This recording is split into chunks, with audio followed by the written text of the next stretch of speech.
Electric field lines. Charges and forces are closer look. Since the charges do not touch, how does the first charge Q1 know of the presence of the second charge Q2? This question about action at a distance can be answered by saying that Q1 sets up an electric field in the space surrounding it. Another action at a distance problem arises. If we move Q1, say, towards Q2, does the electric field at Q2 and thus the force acting on Q2 change immediately? The answer is no. Instead, the information about the movement of Q1 travels outward in all directions as an electromagnetic wave at the speed of light, c. The electric field, temperature field, and pressure field are all scalar fields because temperature and pressure are scalar quantities. The electric field is a vector field. It consists of a distribution of vectors, both with direction and magnitude.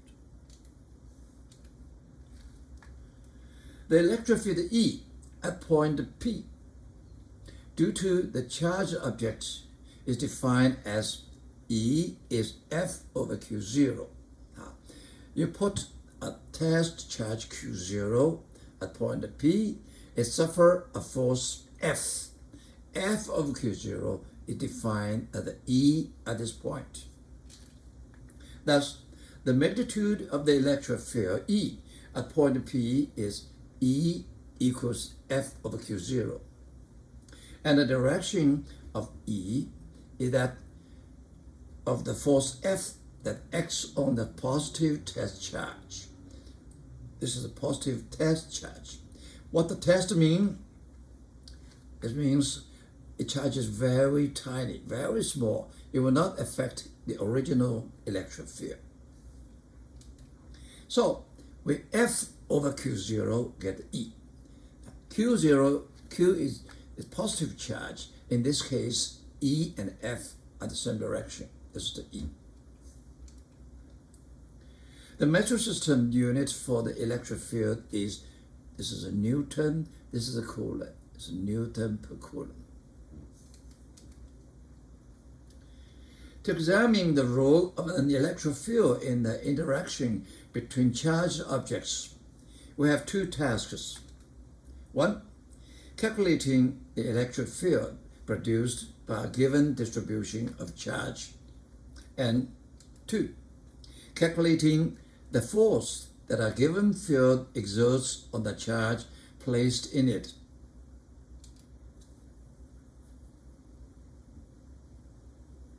We'll use this apparatus to show the electric field configuration around various charged objects. Particles suspended in the fluid inside this chamber will line up in the presence of an external electric field. The alignment shows the lines of the electric field. If we put this small metal cylinder on top of the chamber and charge it using this pistol, this is the shape of the electric field from the metal cylinder. Here is the electric field between a pair of parallel metal plates, one of which is positive and the other negative. Here is the field between two oppositely charged circular conductors.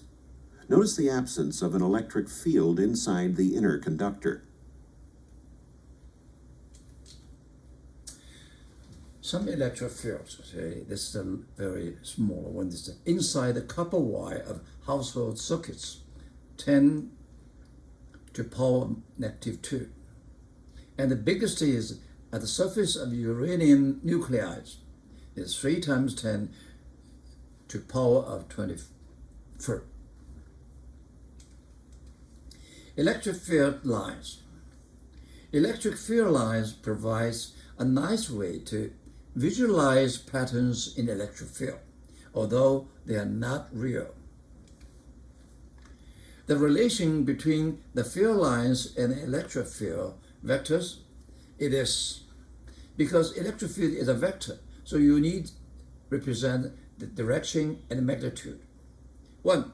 At any point, the direction of the straight field line or the direction of tangent to a curved field line gives the direction of E at that point.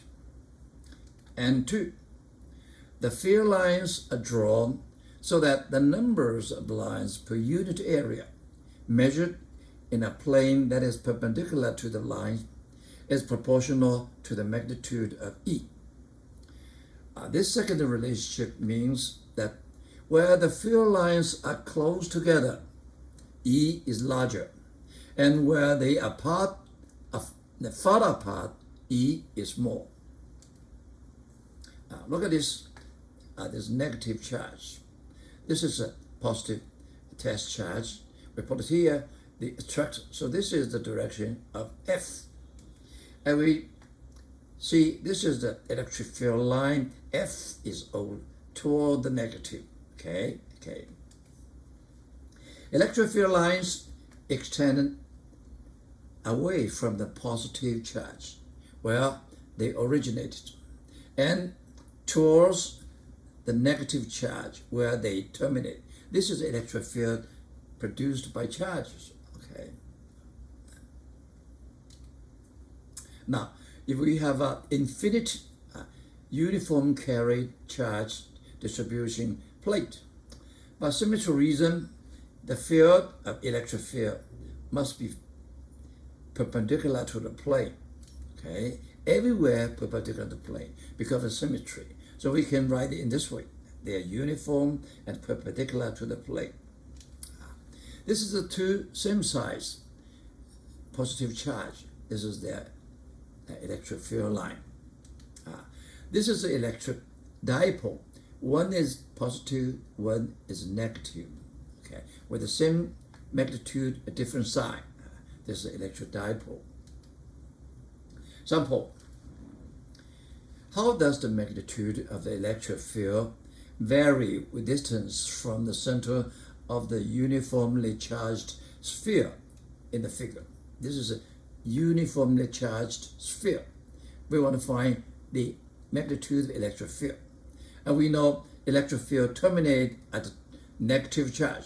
So it should be like this one. Okay.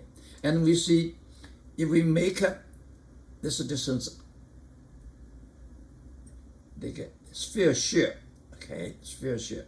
And the area of the sphere shear is 4 pi r squared. And the number per unit area is total number divided by 8. This is proportional to E. So we know that E is approximately proportional to R1 over R squared.